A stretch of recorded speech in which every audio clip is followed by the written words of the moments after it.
بسم الله الرحمن الرحيم الحمد لله رب العالمين والصلاة والسلام على أشرف الأنبياء والمرسلين نبينا محمد وعلى آله وصحبه أجمعين رب اشرح لي صدري ويسر لي أمري واحلل عقدة من لساني يفقه قولي. I'm sure many of you are preparing in your own ways for the blessed month of Ramadan, which is very close, inshallah. And the aim of this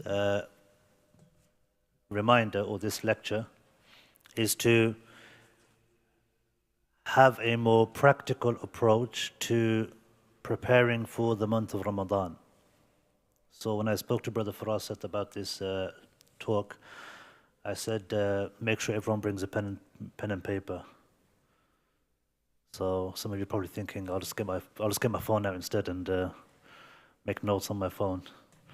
So the idea being, with this reminder, is that many of us have our goals. We might have intentions, at least, to do more good deeds, to increase in our acts of worship in the month of Ramadan.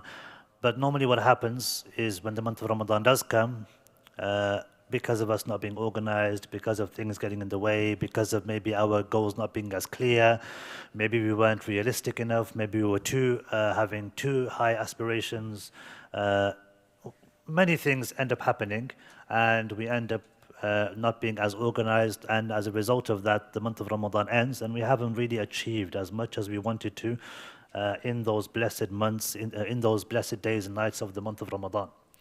So inshallah, the idea and the aim today is to have a more practical approach to how we can prepare for the month of Ramadan, planning for the month of Ramadan. And as they say, the famous saying as it goes, if you fail to prepare, you're preparing to fail. If you fail to prepare, then you're preparing to fail, because preparation is key. That's why I'm sure those of you who are you have your own businesses, or in your own jobs, you'll have meetings upon meetings upon meetings to prepare for certain projects, which are maybe a week or a month or 2 months or 6 months down the line.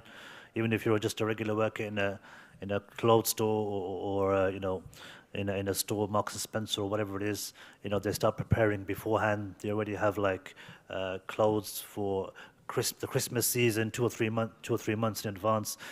The point is that when we prepare, then we're able to execute things a lot better, as opposed to when we don't prepare. So inshallah, I'd like you to make a note of these points, because I think inshallah in this reminder, in these next 40 or so minutes, we can hopefully have a list of goals that we want to accomplish, and we'll have an idea of how to accomplish them. And also, we can be more detailed with regards to how organized we're going to be in the blessed month of Ramadan, inshallah. First and foremost, something which I didn't mention and write down here, but I think it's, of course, very, very important with regards to anything that we do from an Islamic perspective. What is that? Very good. Intention. You have to have a sincere intention. Because without a sincere intention, there isn't going to be that much motivation. There's something about doing things for the sake of Allah subhanahu wa ta'ala, hoping and aiming for Jannah, that motivates a person. Especially because we don't know which deeds are being accepted by Allah, which deeds aren't being accepted. And when you don't know, you just keep on making the effort. It's just a case of you trying as much as you can. Whereas if you're aiming to do something for the praise of other people, once they start praising you, your job is done basically. Like you're not really going to make as much effort anymore because you achieved your goal, and of course there won't be as much barakah and blessing. So it's always good to purify our intentions, have ikhlas in our acts of worship, and it's something which of course Allah Azza wa Jal tells us in the Quran. فَاعْبُدِ اللَّهَ مُخْلِصًا لَهُ الدِّينَ. Allah says, worship Allah sincerely for His religion, sincerely for His sake. And so ikhlas is something which is of the utmost importance in order for our deeds just to be accepted. We can make all of this effort preparing and planning our Ramadan, but if it's not going to be accepted because we had other intentions, then it's not going to be of any benefit. We're not doing this for anybody else, to impress people, to show other people, look, this is my plan, this is what I want to do, this is what's going to happen, I'm going to do this, this, and this, and show other people how organized we are and how much effort we're making and how much ibadah we're doing. Inshallah, the goal is to please Allah subhanahu wa ta'ala. Secondly, is for us as human beings and for us as Muslims to recognize our strengths. So before we even know what goals we're going to have for the month of Ramadan with regards to Quran we're going to read, or how much salah we're going to pray, how much charity we're going to give, other good deeds we're going to do, we have to be aware of our own strengths and weaknesses, because everyone's different. None of us are the same. And one of the most dangerous things I feel like that happens in the month of Ramadan is that we see somebody else, mashallah, reading lots and lots of Quran, and we look at ourselves and we think, oh, I'm useless, like I'm not doing anything. But you're maybe somebody who's just learned how to read Quran a year ago, and the person next to you is maybe half of the Quran since he was 12 years old. And there's a big difference in terms of what he can read and in terms of what you can read. Maybe somebody else was fasting every other day since last Ramadan. And he's finding it so easy. And he's working out, he's doing other things. And you're thinking, I can't do anything. I'm fasting. I'm finding it so hard to just go to work. Because everyone's different. Somebody else might be giving lots and lots of charity, but he's in a position where Allah's blessed him with wealth. Somebody else might be in a position where he's able to, worship Allah more in terms of his salawat, in terms of his prayers. Maybe because he has more time. Maybe because his job is such that he doesn't have to work as much, or he works from home. It's not as physically demanding. The point being, understand your strengths. And this is why there's a beautiful hadith where the Prophet ﷺ, he spoke about the companions and he mentioned their strengths. And he said, Arhamu ummati. He said, the most merciful from my ummah to my ummah is Abu Bakr radiallahu anh. And the one who is the most stern in the religion is Umar ibn al-Khattab. And the one who is the most sincere in shyness and modesty is Uthman ibn Affan.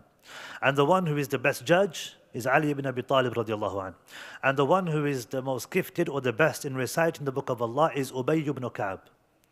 And the one who is the most knowledgeable of what's lawful and unlawful is Mu'adh ibn Jabal.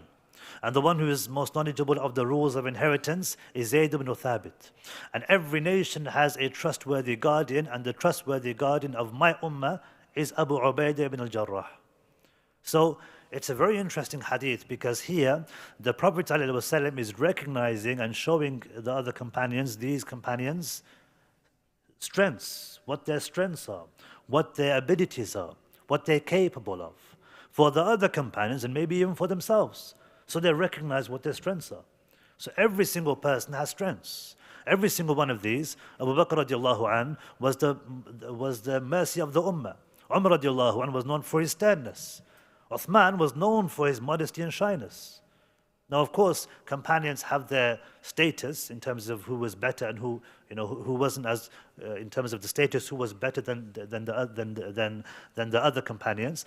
But the point here is that every single companion excelled in their own field.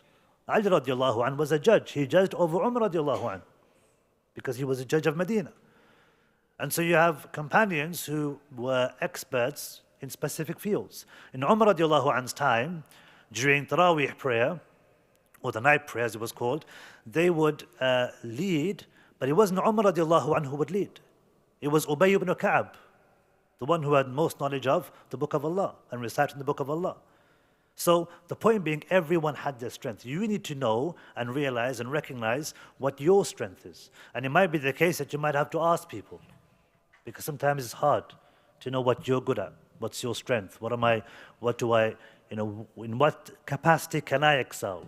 Whether it's reading Quran, whether it's giving charity, whether it's helping my neighbors, or being more in touch with my family members, or inviting people over for food, or for iftar.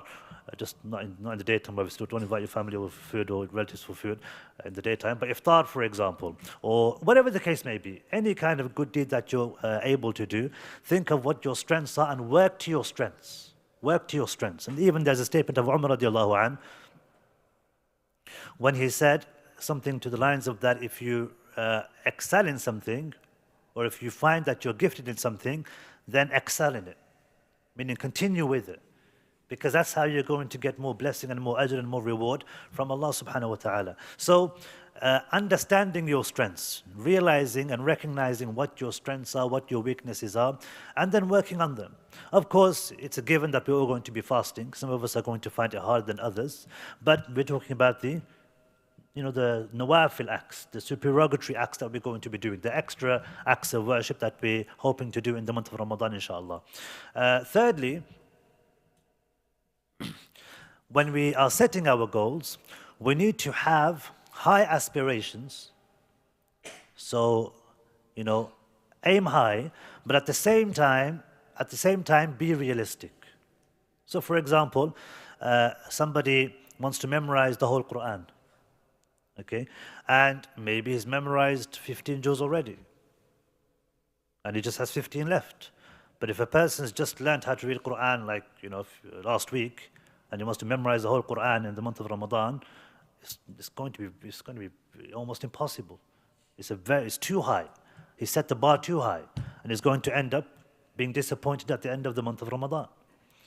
For example, a person wants to give a certain amount of money to charity, but financially he's going to struggle.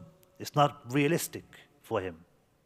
So we're saying aim high, yes, but not to the extent where it's unrealistic. And how do we know if something is too unrealistic? How do we know if it's just right? How do we know if it's something that we're able to accomplish? That's, to be honest, something that you're going to have to decide for yourselves. You know your capacity. You guys know your abilities. You guys know what you're capable of. From previous Ramadans, maybe you had some goals in mind and you were left very disappointed. You thought, man, this didn't work. Maybe you accomplished it very easily in the past, certain goals that you had, which means that you could have accomplished even more. Sometimes Ramadan goes by and you realize, that goal that I had, I did it so easily. I think I could have done so much more. I had the goal of reading the whole Quran by looking, and I think I could have done it twice or 3 times. But I just didn't do it. I could have done more. So you all know, what your abilities are, what you're capable of. And it's always good to have goals. Generally speaking, it's good to have goals as a Muslim with regards to what your goals are, what your aspirations are, what you want to do. We all have goals when it comes to life, but we need to have goals when it comes to the akhirah. What we want to do, what we want to do in terms of good deeds to accomplish the end goal, which is Jannah. Righteous deeds, good deeds, what are our goals in this life. So having goals, but being realistic with regards to what those goals are. Of course, the Prophet ﷺ himself had goals.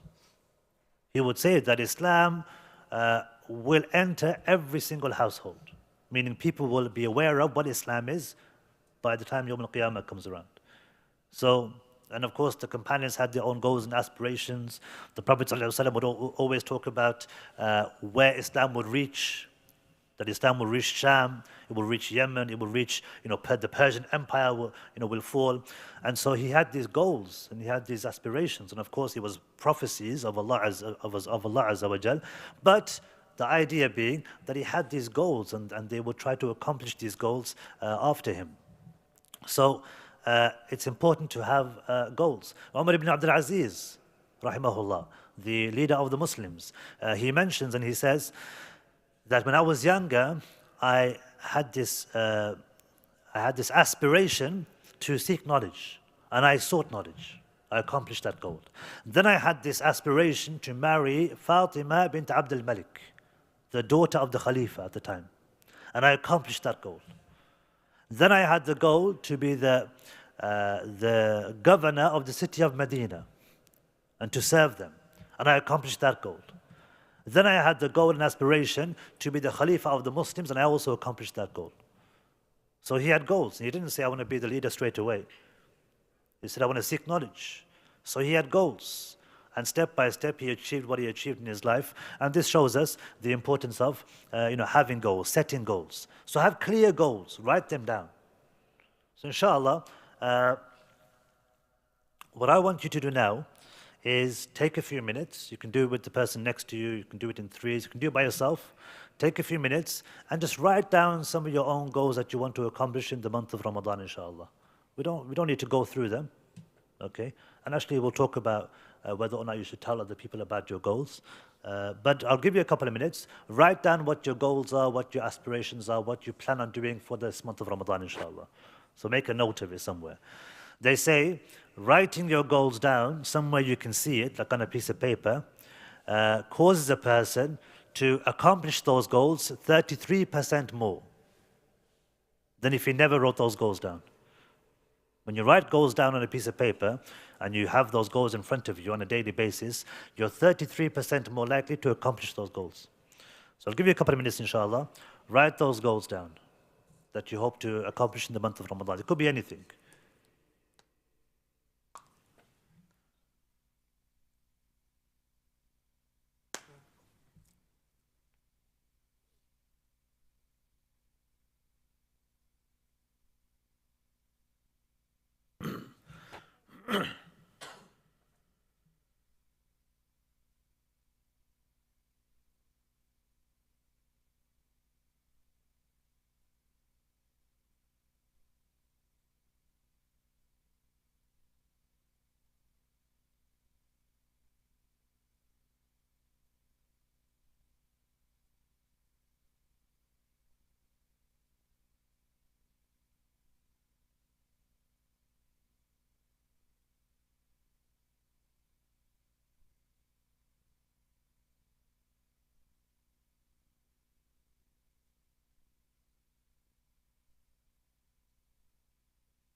Try to be as detailed as you can with your goals.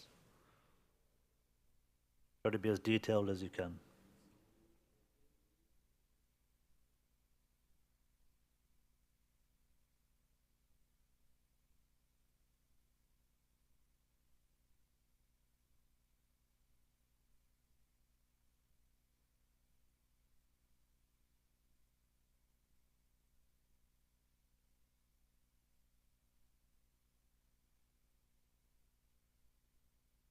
Problem with phones is you don't know who's actually making notes and who's just playing a game or something.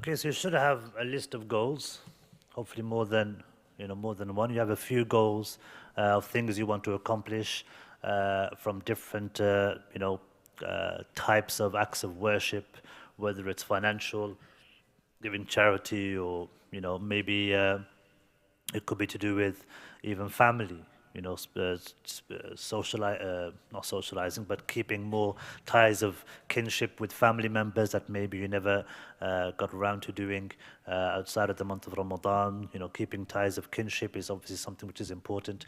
Maybe it's something to do with your salawat, being more observant with your 5 daily prayers. Maybe it's to do with your nawafil prayers, whatever it is. You have a list now, okay, of goals. And like I said, it's important to be realistic, and it's important also to understand what you're capable of doing and what you're not capable of doing. There's a story of Umar ibn Khattab radiallahu anh, when they were in Mecca, when they went to perform Umrah, and they were refused by the Quraysh.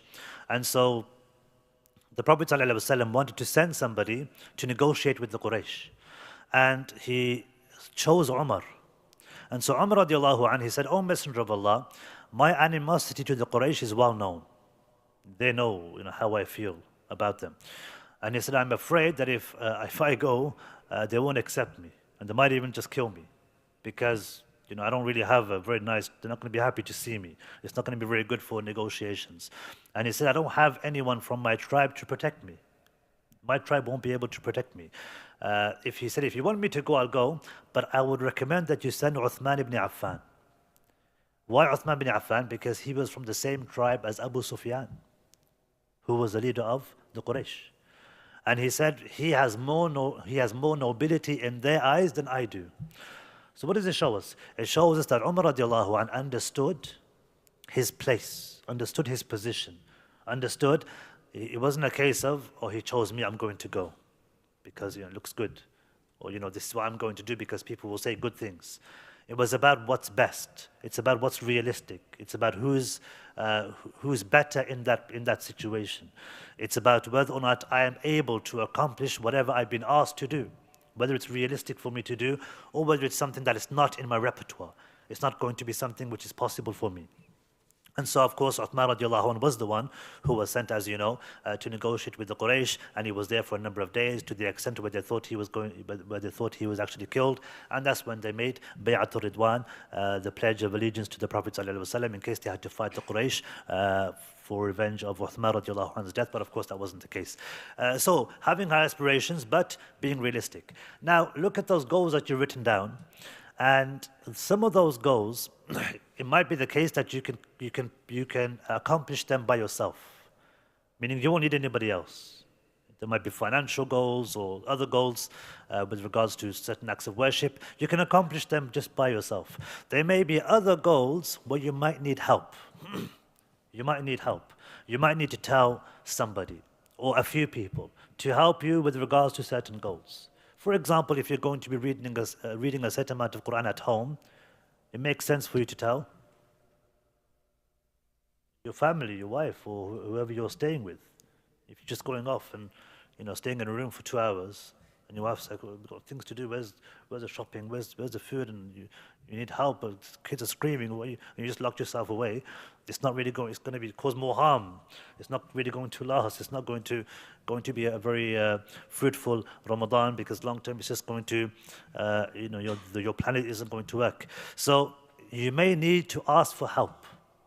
You may need to have other people come on board to help you with some of your goals. And so you might have to look at your list now, okay? Look at your list now and have a look and see which ones would you need to speak to somebody regarding, so that they can help you. So go through your list and make a list or make a note next to those points, next to those goals that you have, of who needs to know about those goals that you've accomplished or you want to accomplish in Ramadan. It might be your boss. You might have to tell him. Maybe you don't want to, but you might have to. It might be your parents.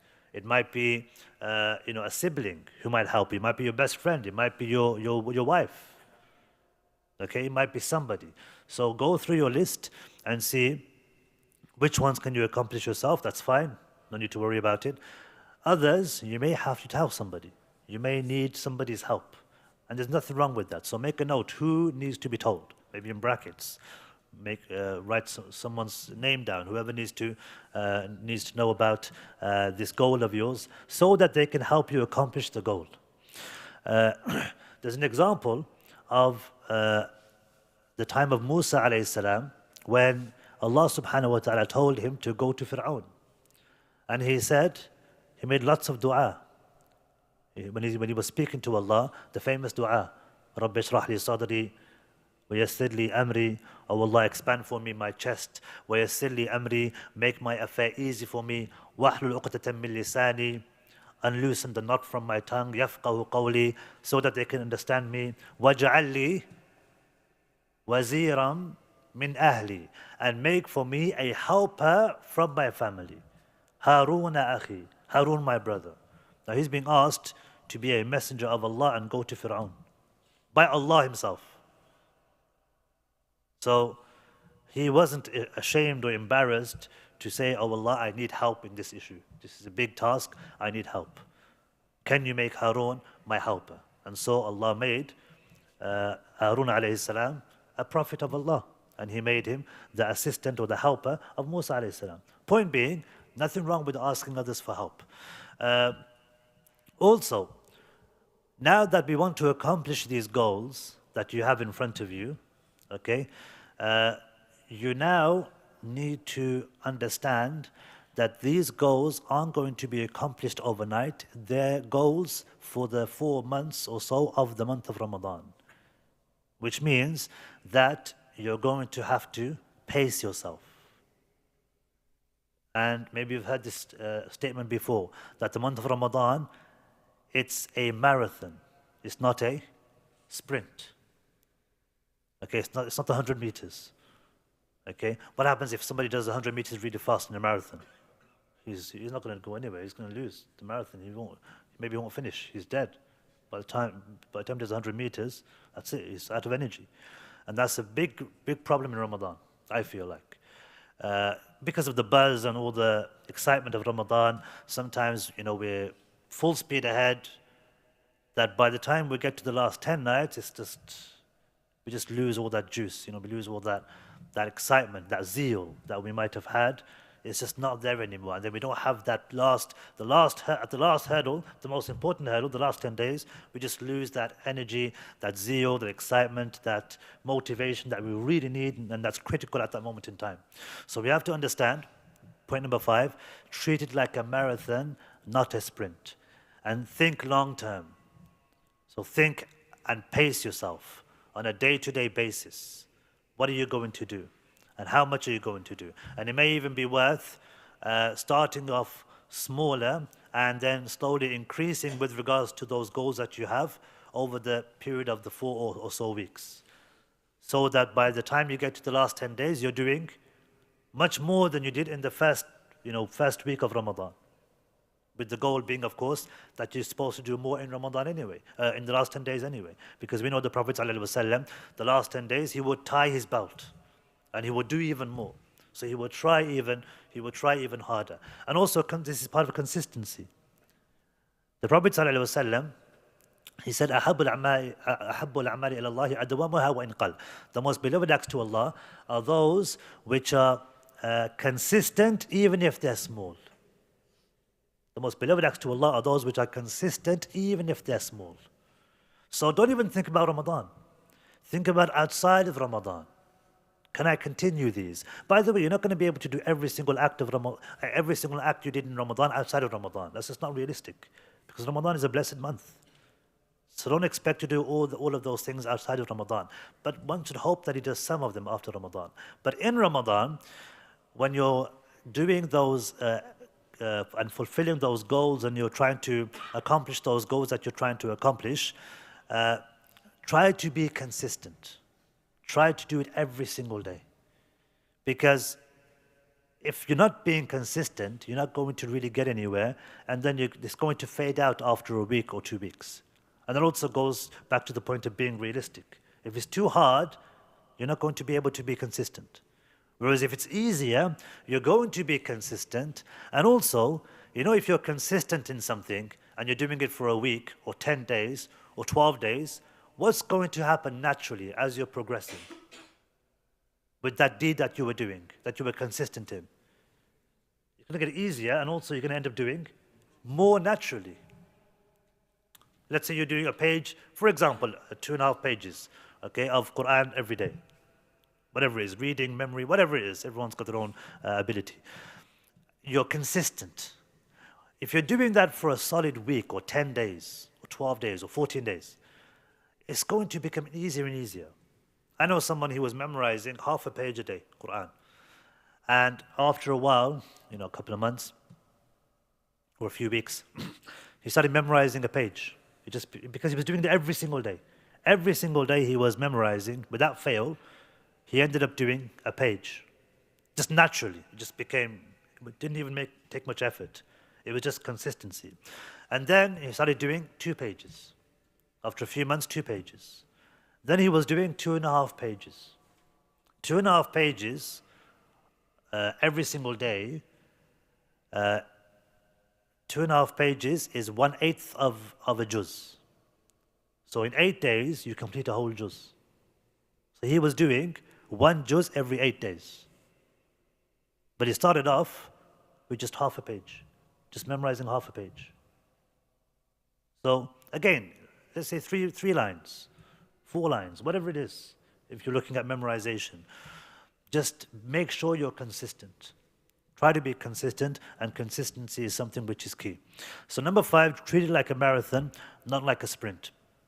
Number 6, when you're looking at the goals that you have in front of you, look at the goals that you have in front of you, and then prioritize the goals that you have. So prioritize in order of importance. In order of importance, but also in order of what you will find easiest to do. So now you have a list of goals in front of you. You have a list of goals in front of you, 4 or 5 or 6 or 7 goals, however many you have. Now those goals that you have, prioritize them. 1 being the highest priority, and 10 being the least priority.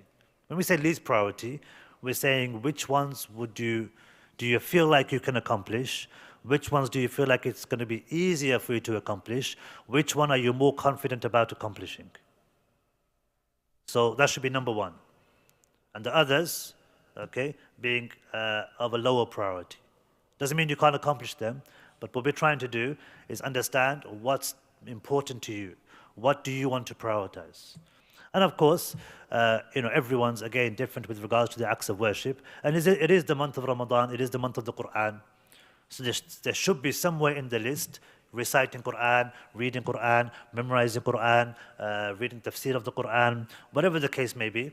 Quran, I feel like, should be somewhere there, and it should be one of the priorities which you have as one of the goals for the month of Ramadan. So you have your goals in front of you.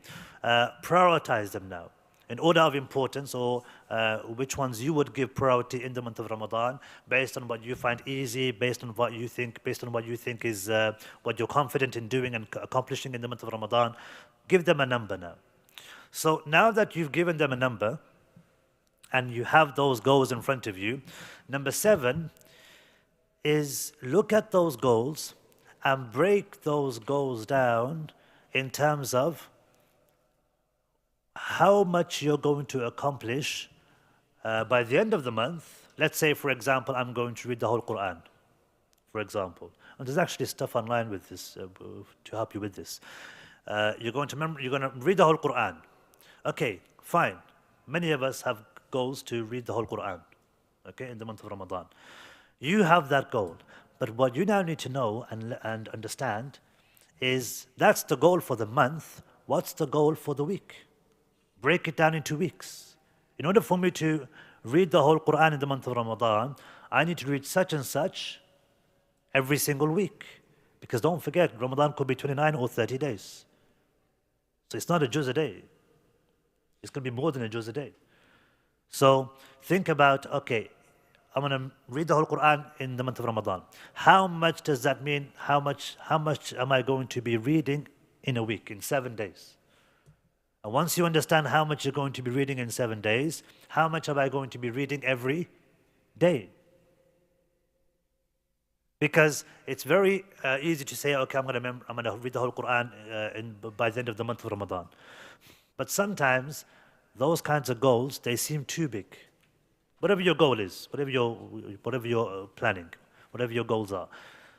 When you have a monthly goal, it seems too much. It seems like it's too much. But when you start breaking it down, that's when it becomes easier. That's when it becomes manageable. So, the whole Quran in the month of Ramadan, every single week, that's about, well, 7.5 juz, roughly. 7.5 juz, let's say. Let's say 8 juz. Let's say 8 juz in a week. Okay? 8 juz, 1 juz is 20 pages. 1 juz is 20 pages. So which means every single day you could potentially read, I don't know, 25 pages. 25 pages. 20 pages is 1 juz. 20 pages is 1 juz. 25 pages, I'm terrible at maths, but you understand the point. Like by the time you get to the 8th day, you've done by the time you get to the 7th day, you've done 8 juz. That's the goal, for example. Yeah? So you're breaking it down now. Okay, now you know, in a day you're going to be doing 25 pages. You're going to be reading 25 pages. That's actually quite manageable. How is that manageable? Yeah. You could do 5 after every salah. You could break it down even further. You could do 2.5 pages before salah, and then 2.5 pages after salah. 2.5 pages is like 5 minutes. That's actually nothing. So when you're thinking the whole Quran, like by the end of the month, how am I going to, where am I going to find time? That's literally 5 minutes before Fajr, 5 minutes after Fajr, 5 minutes before Dhuhr, 5 minutes after Dhuhr. That's all you need to read the whole Quran once in the month of Ramadan. So you understand how effective it is to just break your goals down into bite-sized chunks. So now before and after the salah, 5 minutes before, 5 minutes after, guaranteed inshallah. Of course, you're going to be here for Taraweeh, Isha time. You can maybe even read more. You probably will read more. So now maybe your goal's changed. Maybe you can do more than one reading of the Quran, one khatam. Maybe you could do 2 khatams in a month. It's possible for some of you. Do you understand? So when you understand how to break your goals down into month, week, day, hours, then it becomes a lot easier.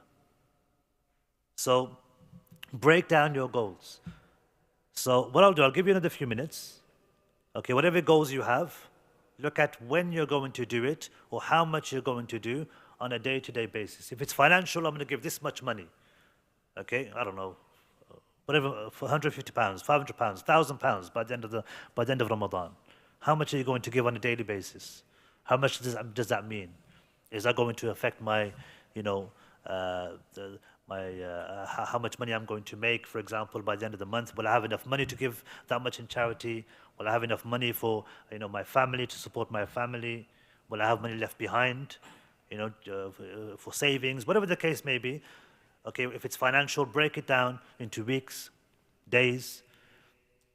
If it's something else, nawafil prayers, for example, supererogatory prayers.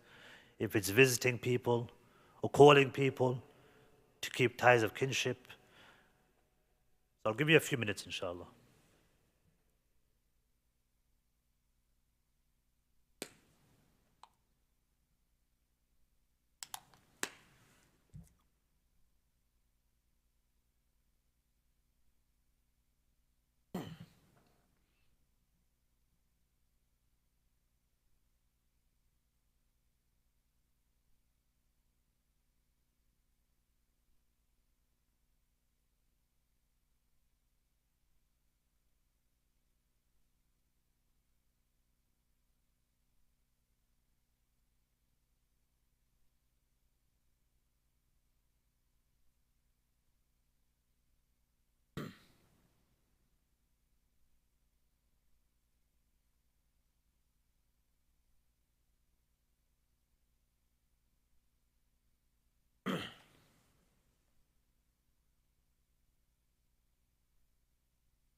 Breaking those goals down now, those monthly goals into weekly goals, daily goals.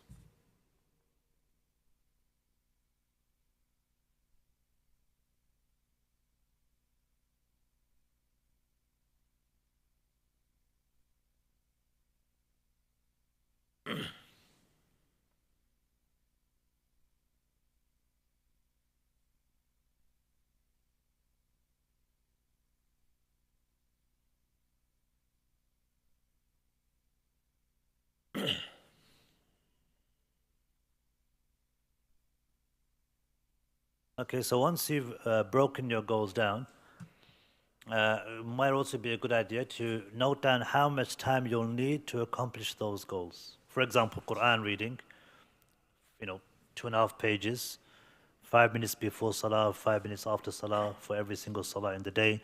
So maybe writing down how much time you need, because another issue that we have is we say we don't have time, I just don't have time. But if you actually think about how much time you'll need, for example, to recite a specific amount of Quran, whatever your goal is, if you break it down and you think about, okay, how much time do I really need? How much time do I really need to accomplish this goal on a daily basis? You might realize it's only like 5 or 10 minutes or 20 minutes or half an hour. It's not really that much time. And it's something which is actually doable. So now that we've broken down our goals, we've wrote down, made a note of how much time we actually need to get each of them done. Now we need to look at our schedules and our routines. So, of course, most of us, if not all of us, are working. We have our own schedules. We have our own routines. We have our own jobs and timetables. So we need to now look at our own routine, okay? Now, what you need to do is make a list of those things that you can change. So 2 columns. One column of things from your routine that you can actually move around and change. And 1 column of things that you can't move around. For example, for some of us, work might be flexible. You can maybe work at certain hours. That's going to help you organize when you're going to get those acts of worship done. That's going to help you work out when you're going to get that ibadah done. So 1 column of things from your routine that you can't change. They're fixed. For example, work. For example, I teach in a school. So I can't say, I'm going to come in later in the afternoon and you just find somebody else to teach, please, and I'll come in later. I can't do that. So I have to go in from 8 o'clock till 3 o'clock, or 4 o'clock, I'm in school. That's fixed. However, I do have other things. I may have free lessons. I've got break. I have lunch.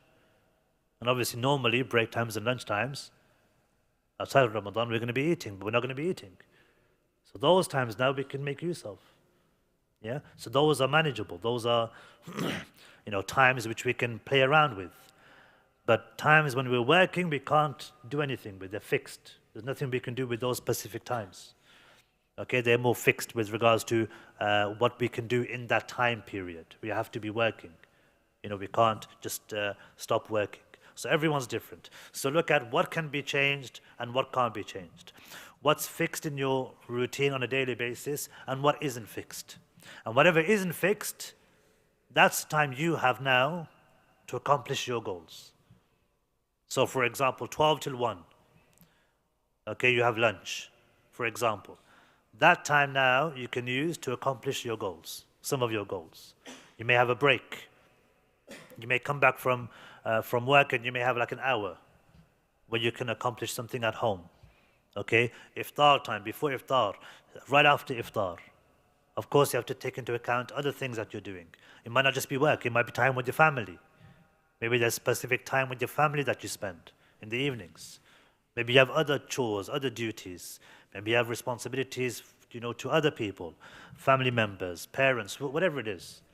So you have to take all those things into consideration. You may have chores that you have to do. Whatever it is, you have to know when you can get things done and when you can't get things done because of other responsibilities, other duties that you might have. So it's always important to know. Again, why? Because we're trying to organize our days, organize our time. And it might even change on a day-to-day basis. So for example, on some days when I work, I have 2 free lessons. So I have more time on a specific day. On other days, I'm completely full. I don't have any free lessons. I only have break and lunch. And even our break, sometimes we have meetings. So it doesn't help in terms of free time. But the point being, everyone has to know what time they have to play around with and what time they don't have to play around with. Once you've done that, you need to list when you can schedule in those tasks. List those tasks in those period of times that you've recognized as time that you have available to do those deeds, to accomplish those goals that you want to accomplish in the month of Ramadan, whatever those goals may be. So list when in your day you're going to schedule those tasks and those goals and to accomplish those goals. It might be at work, it might be at home, in the masjid, for example, whatever the case may be. I would advise not cramming it into like a full hour somewhere. I don't know, that's just me. Because I feel like it might be too much. Like I said, if you break it down, it's just a lot more manageable. You know, reading 2.5 minutes before and after every single salah might be easier than just reading a full, half an hour. Or if you want to read more, an hour might be a lot harder to read straight, Quran, as opposed to reading, 10 minutes before and after the salah. That might be easier. So again, try to spread it out as opposed to just doing it all at once. It might be easy to spread out. But again, it depends on a person's schedule. The problem with doing it all at once is it almost gives it a feel of, I need to get it over and done with. It's not something that you're really enjoying. It's just something you're trying to get out of the way. Like, okay, I have this hour, I'm just going to bang it out in an hour and just get it over and done with and then move on with my day or move on, go to sleep, whatever it is. So maybe it's nicer to just spread it out. Again, it all depends on your routines and on your, what your responsibilities are, what your duties are, what your jobs are, etc. Also then, it's good to set deadlines. So we just gave the example, for example, the reading Quran. Okay, 2.5 pages before Salah, for example. 2.5 pages before Salah. If I read 2.5 pages before Salah, I have a deadline. What's my deadline? Before the Salah starts, or before I'm going to pray. If you're not praying in the masjid, if you're at home, for example, if you're at work, okay, I need to pray. Or before I pray, I need to read 2.5 pages. So you have a deadline. You've set a deadline. That's my deadline. Before the Salah, I need to read 2.5 pages. What's the point of a deadline? Some of us have deadlines at work. We hate deadlines. But it forces us, doesn't it? It motivates you. So you need to have your own deadlines for your own goals. When you have your own deadlines, it's going to motivate. You have to be obviously disciplined. You have to have that self-discipline. But if you have those mental, and maybe even write those deadlines down, if you have those deadlines, and you're strict with them, it's going to motivate you to accomplish those goals that you've listed for yourself. It's going to be a lot easier to do, and you're going to be more efficient. And once you set those deadlines, be strict with them. And again, be realistic. Don't, say I'm going to read, 20 minutes or half an hour, or read, 20 pages of Quran before and after every single salah. If it's not something that you normally do, outside of Ramadan, if it's not something you've done before in previous Ramadans and it's been successful, then just be careful. But if you feel like it's possible, then inshallah you can go ahead. Also, tell close ones about your goals. Now, it's not just about asking people to help you, but it's just telling people who are close to you about your goals. Why? Why?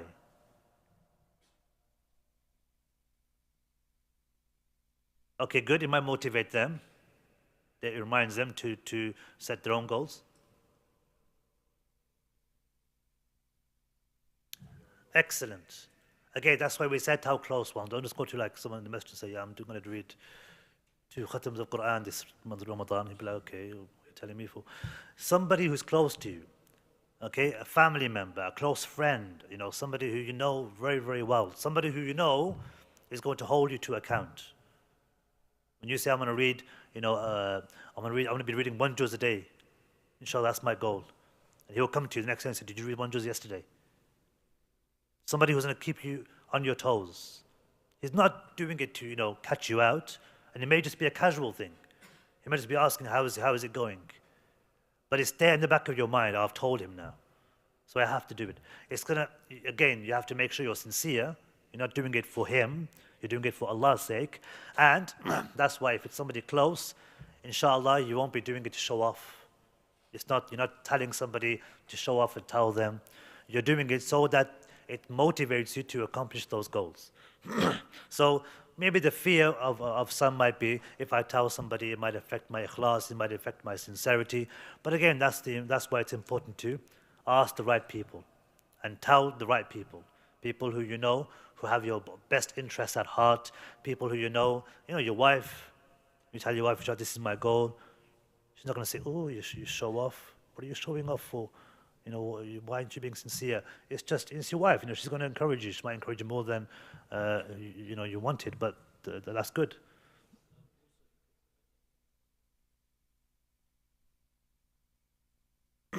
Okay, good. So if they know what goals you have planned, what you're intending to do in Ramadan in terms of ibadat, then maybe they're going to think twice before asking you to do something else. Maybe your boss, if you have a good relationship with him, okay, and if he's a Muslim, even if he's not a Muslim, tell him the goals you have in mind casually, and maybe he'll keep it in the back of his mind. Then the next time he asks you to do a chore, maybe he won't ask you. But of course, be sincere.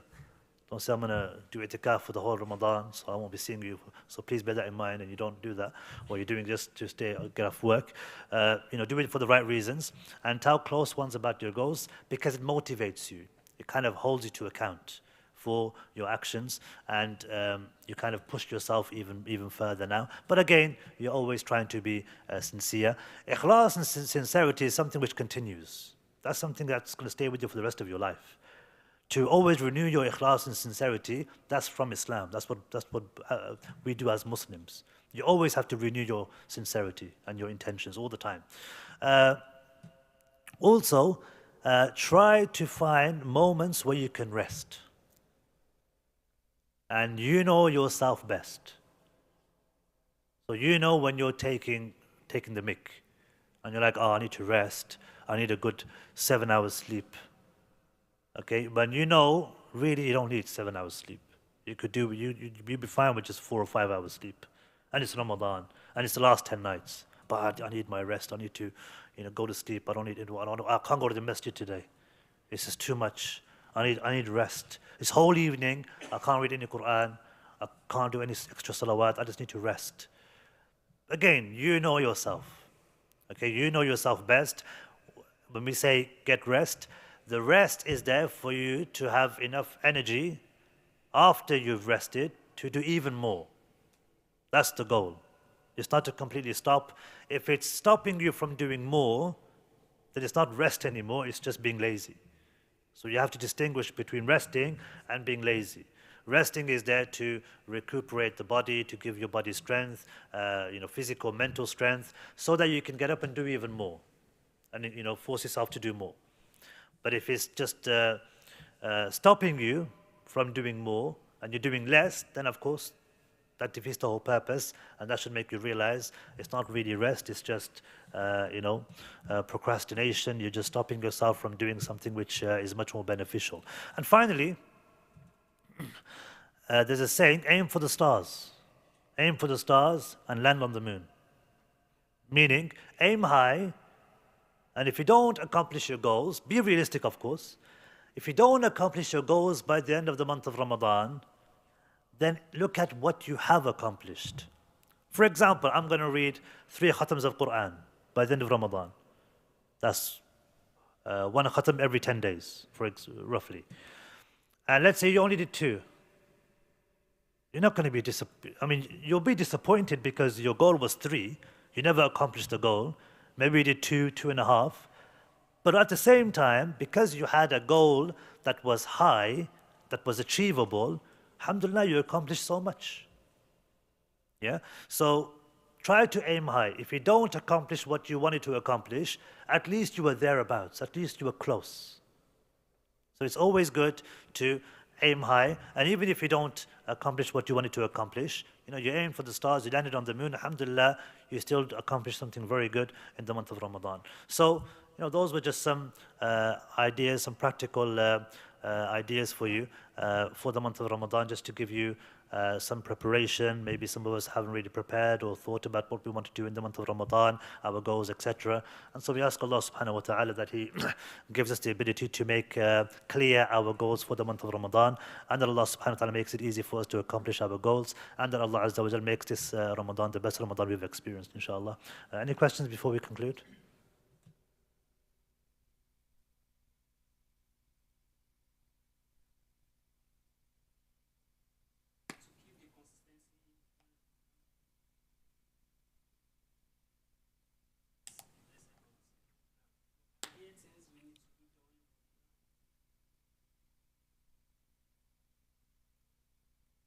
So, brother, the month of Ramadan is a blessed month. I'll give you an example. You fast every single day in Ramadan. And then when you fast the 6 days of Shawwal, it's almost like as hard or harder than the whole of Ramadan. Yeah? So, what does that tell us? It tells us Ramadan is a very blessed month. The amount of Quran we read, the amount of fasting we do, the whole of Ramadan, the amount of salawat we perform, it's a blessed month. So, what I would do is look at, again, you know yourself best. And if you want to continue some deeds after the month of Ramadan, you have to look at what you were doing before the month of Ramadan. And then try to increase based on what you were doing before Ramadan started.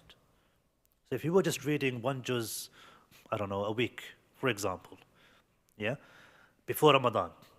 Ramadan, you read 3 khatams, because it's Ramadan. But after Ramadan, maybe think about doing 5 juz a week, for example. Reading 5 juz a week or 3 juz a week. Do you understand?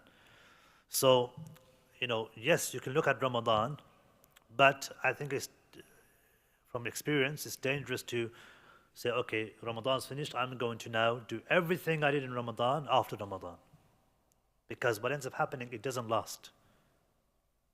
For example, fasting. Somebody might say, okay, I'm going to fast every other day.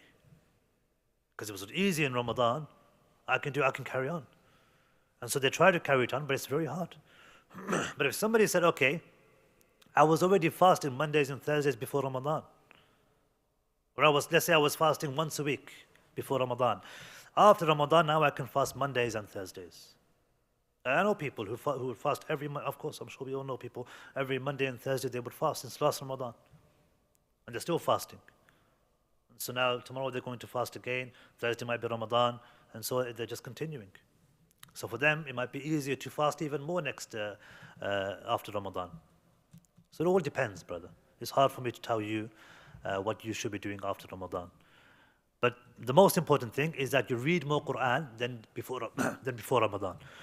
Reading more Quran. Better with your obligatory prayers. Better with your sunnah prayers, your rawati prayers. The 2 before Fajr, 4 before Dhuhr, 2 after Dhuhr, etc. The sunnah, the rawati prayers. Being more consistent with, the main acts of worship. Being more closer to your ties of kinship, I feel like is a problem in this country. We're not as close to our family members. Close family, distant family, we don't keep as close of a relationship with them. And I think that's something maybe we can work on after Ramadan. Whatever the case may be, look at what you did before Ramadan and try to increase. One of the signs of an accepted Ramadan is that a person does more good deeds after Ramadan finishes.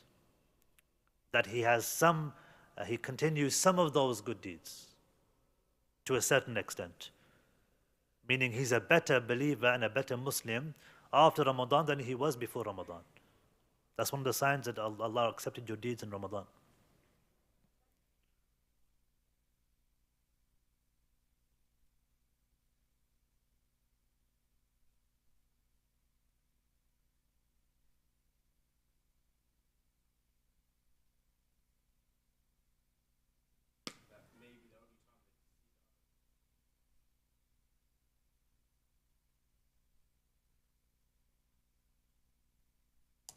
I think there's probably a few things. First of all, it might be a case of the discipline, being more disciplined, having more self-discipline, self-control, self-discipline with regards to your acts of worship. It also might be a good idea to talk to them. and discuss what is it that's getting in the way of your ibadah. Maybe if they can help with your ibadah, I'm sure they'll be more than willing. If that meant that you they'd have more time with you. So I think those things would be important to discuss. Okay, جزاكم الله خير. سبحانك اللهم وبحمدك أشهد أن لا إله إلا أنت أستغفرك وأتوب إليك. والسلام عليكم ورحمة الله وبركاته.